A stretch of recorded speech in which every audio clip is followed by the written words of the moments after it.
Yeah,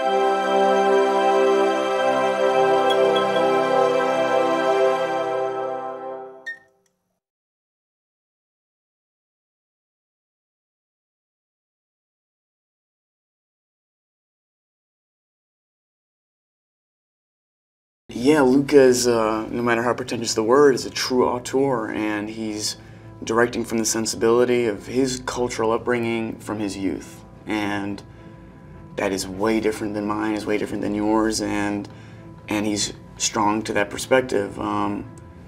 And he's deeply passionate, and yeah, as you said, to have, to have that fraternity with him, and also, yeah, that collaborative relationship, it's probably the greatest gift of where I am right now. I felt that cannibalism, their eating condition, I felt was a strong metaphor for, either childhood trauma or addiction or just carrying something that you can't quite make sense of or carry shame with. I was attracted to this character of Lee because I felt he had created a delicate glass castle of himself in his expression of dyeing his hair or clothes or the way he understood the world or in his belief that he really had figured out how to game the system to survive with this condition.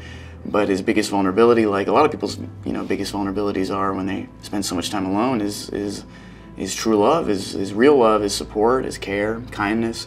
So when he finds that with Marin, it's his greatest strength in many ways. It's the opening of the colors of the universe he has never gotten to experience, but it's also, without giving anything away, it's probably the hardest thing for him to go through, because in those moments where you're able to fall for someone else and you look more closely in the mirror, I think what he sees is terrifying. Yeah, well, they're both outsiders, and I think Lee's maybe self-stylized as an outsider being his identity, and to Marin it's new.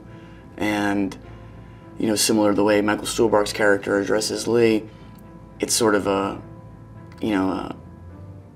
how do you put it, like a house of cards that he's built for himself. So though Marin doesn't consider herself an outsider, maybe perhaps for that very reason she's able to navigate it better, and because Lee thinks he's supposed to have it all figured out,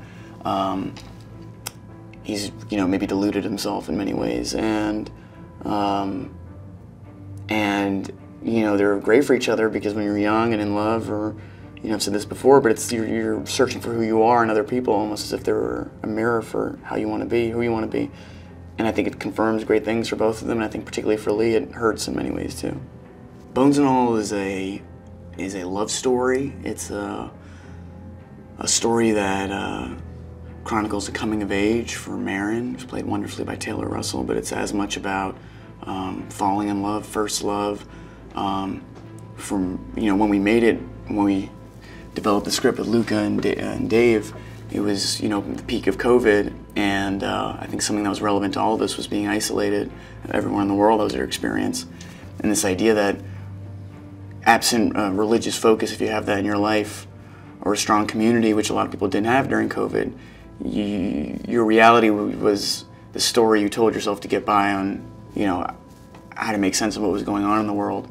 And I thought there was something very powerful in those stories of isolation. I think it's an on-the-road love movie, inspired by the likes of, and not claiming to be on the level of, but nonetheless inspired by the likes of Badlands and True Romance, and